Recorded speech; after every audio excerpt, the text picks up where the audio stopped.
want to get on here just for a minute, kind of a random video. Don't really have anything planned type of thing, but I want to talk about performing magic, kind of my ideas and stuff.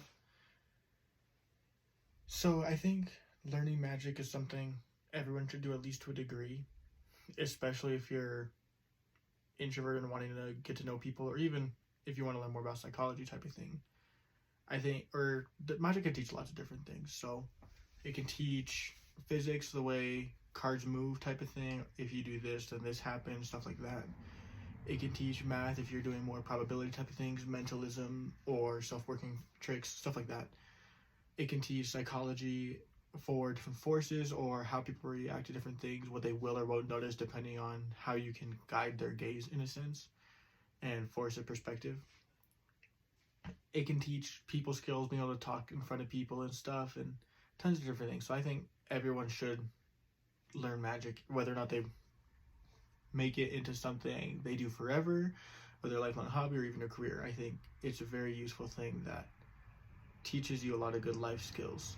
I know people that know me will say I have like a performance mode. I think most magicians, this is true, that in normal conversation is different than performing magic. It's kind of like magicians, we put on a front in a sense. It's not really a front, but in a sense it is. It's a different perspective where for some of us, I know me specifically, there's certain tricks I've done enough times that it's like a script in a sense, and I've developed it on my own. It's not like I come up with someone else's script and just kind of copy and paste it. I've kind of come up with my own. There's my own performance style depending on the trick I'm doing and the environment I'm with. Everyone's all throwing jokes or comedy depending on the situation and what kind of comes to mind. Just kind of jazzing in a sense. But I know other magicians do this too, and people pointed it out. There's a difference in the tone. For example, like talking like this, conversation, or going to trick.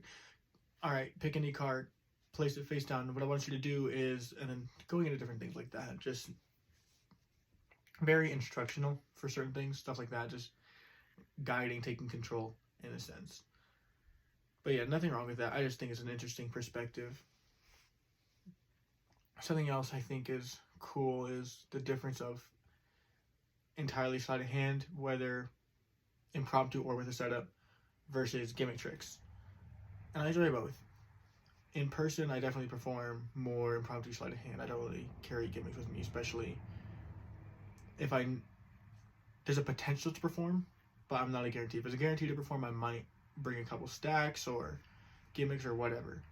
But typically just impromptu deck, or I can borrow someone else's or whatever. And I think that's always more practical, and that's what I will always do more. But I think also gimmick magic is always more impressive. There's something that you can achieve with that you can't with normal sleight of hand. No matter how good you are, yes, there are insane people that sleight of hand, but I think the reactions that they pull will always be better with a gimmick, whether in person or online. I know a lot of people think, oh, online's all fake. No, it's not. 99% of it is in editing, unless you're like Zach King or something, editing each frame by frame and pixel of a card. It's easier to learn the trick than edit it.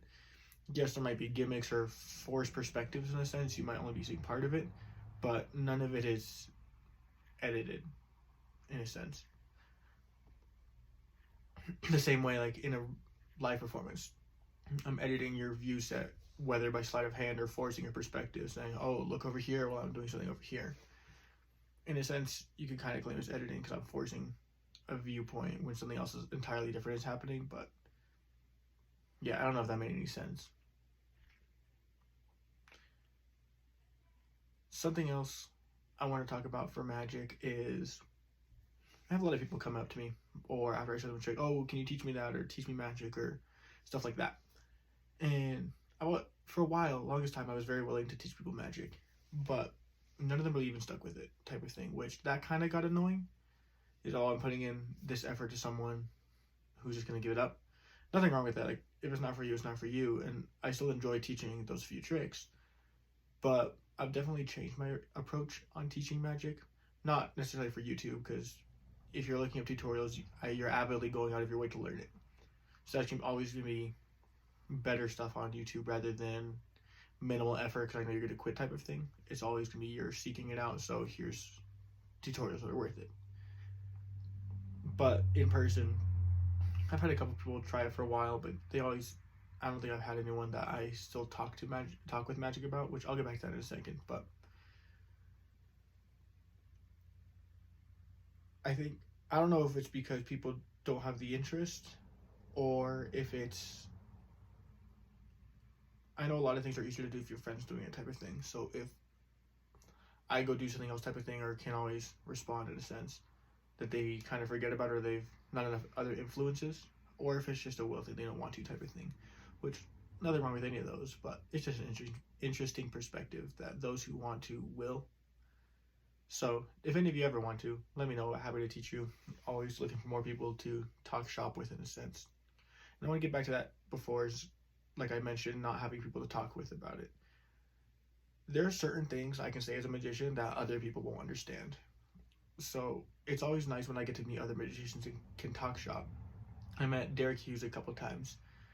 He was on America's Got Talent, made it to, I think, the semifinals, but talked with him for a while, and I remember discussing different methods.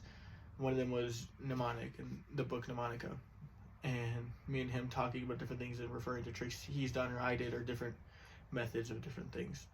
And I remember two of my friends were standing next to us, and one of them turned to the other and said, "Are they speaking a different language or something?" They didn't understand terminology type of thing. So it's always nice having someone that understands that point of view. And another one I met was, what was his name? I don't remember his name. I'll add it right here in editing.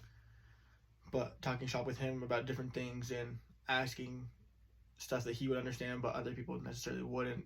Did a couple tricks for him, stuff like that. He did some back. Again, just we're able to connect on a different level as magicians and other people can. Like, for example, a football coach can talk with another football coach or player on a different level than a football coach can talk with an astronaut. They don't really have that connect. There's a divide because of differing interests, which, again, nothing wrong with that. To each their own. If you do what you want to do what you like type of thing. But it is always nice to find those groups. So let me know down below if you think I'm willing to start a group, like a Discord chat or a group chat, whatever. I don't really care what. Where talking shop, methods, ideas, stuff like that. If it's a big group, fine. Small group, that works too. I think big groups are good, but at times it can be information overload in a sense. You can't really go at your own pace. For small groups, like 2 or 3 people, maybe 4 or something, you could build off of each other a lot more. There's more improvement in a sense. More in-depth conversation. You're not distracted. There's like 50 different conversations going on for a group like 100 people or something. Which, again, nothing wrong with either one. Both have good things. With a group of 100, you can get more information and more resources. Whereas smaller, you might not get as many resources, but the ones you do have, you might go further in depth in a sense. So nothing wrong with either. If you think we should have one, comment down below. And again, if any of you ever want to learn more, I'm happy to teach either on YouTube or one-on-one. Any ideas you have for tricks you want to learn or more video ideas, comment them down below. Yeah, I think that's about it for today. Kind of different video, rant. Let me know if you want a video going through my favorite tricks, whether sleight of hand or gimmick, or going through different gimmicks I've made, stuff like that, or what other types of things you like to see. And thank you for 200 subscribers, and hasta la fuego, Diego.